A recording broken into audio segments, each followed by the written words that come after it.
Bonjour à tous, nous commençons cette édition par les manifestations qui se poursuivent. Hier soir, plusieurs milliers de personnes ont défilé dans les rues de Paris et dans d'autres villes de France. Le discours d'Emmanuel Macron n'a pas calmé la colère du peuple. Antoine Delcourt. Un manifestant qui vise clairement les forces de l'ordre, protégés derrière leur bouclier anti-émeute.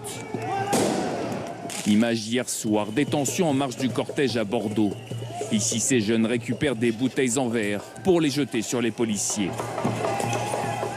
Réaction en face, avec l'utilisation de gaz lacrymogène. Un peu plus tôt dans l'après-midi, une centaine de manifestants dans le centre-ville. Tous excédés par la réforme des retraites et par la méthode d'Emmanuel Macron. Je n'arrive pas à comprendre ce que c'est son objectif, si ce n'est jeter de l'huile sur le feu en fait.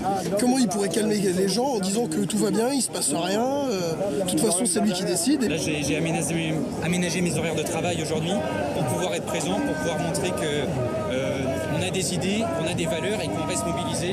Détention aussi dans le nord-est de Paris, avec ici les forces de l'ordre qui repoussent des manifestants et journalistes.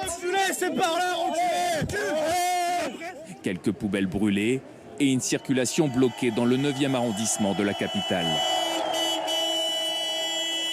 Un peu plus tôt, plusieurs centaines de personnes ont déambulé dans les rues pour manifester leur désaccord face à la réforme. Les syndicats dénoncent eux aussi les propos du chef de l'État. Emmanuel Macron serait dans le déni.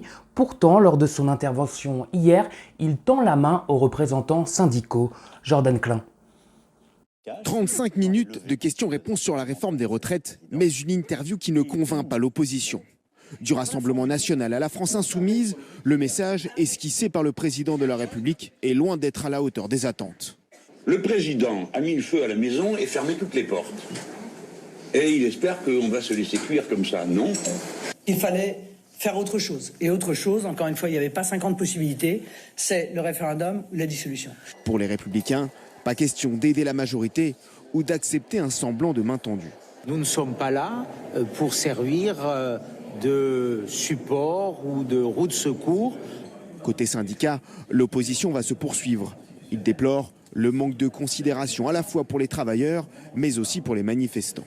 C'est lunaire cette interview. C'est tout va bien, je fais tout bien, il se passe rien dans la rue. Et ceux qui râlent, c'est parce qu'ils n'ont rien compris. Il y a zéro réponse en fait. C'est désincarné, on ne parle pas des travailleurs et des travailleuses. On ne parle même pas à peine des manifestants dans les manifestations syndicales. Emmanuel Macron a regretté durant son interview que les syndicats n'aient proposé aucun compromis. Faux, répondent-ils. Selon eux, des propositions alternatives ont bien été formulées. Et puis notez que cet après-midi, une nouvelle mobilisation se déroulera à Paris et dans d'autres villes du pays. Dans la capitale, le cortège s'élancera à partir de 14h depuis la place de la Bastille. L'Union européenne souhaite contraindre les fabricants d'électroménagers à fournir des pièces détachées pendant au moins 10 ans, contre 5 actuellement. Objectif, réparer plutôt que de racheter de nouveaux appareils. Aurore Villemur. Machine à laver, four ou encore aspirateur.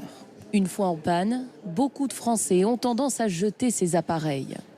Une mauvaise habitude que la Commission européenne compte bien changer en imposant aux fabricants la disponibilité des pièces détachées pendant 10 ans, contre 5 ans actuellement. Ça permet d'avoir un impact écologique beaucoup plus faible et donc de limiter les gaz à effet de serre. C'est moins cher à l'usage, il vaut mieux réparer plutôt que d'acheter du neuf à chaque fois. Un texte bon pour la planète et pour le portefeuille du consommateur, mais qui présente aussi ses limites. Selon cette spécialiste, il est également nécessaire de faciliter l'accès aux réparateurs, car les consommateurs n'en trouvent pas forcément. Le texte, lui, pourrait entrer en application d'ici 3 ans dans tous les pays membres de l'Union européenne. Et c'est déjà la fin de cette courte édition. On se retrouve très prochainement pour faire un nouveau point sur l'actualité. Belle journée à tous.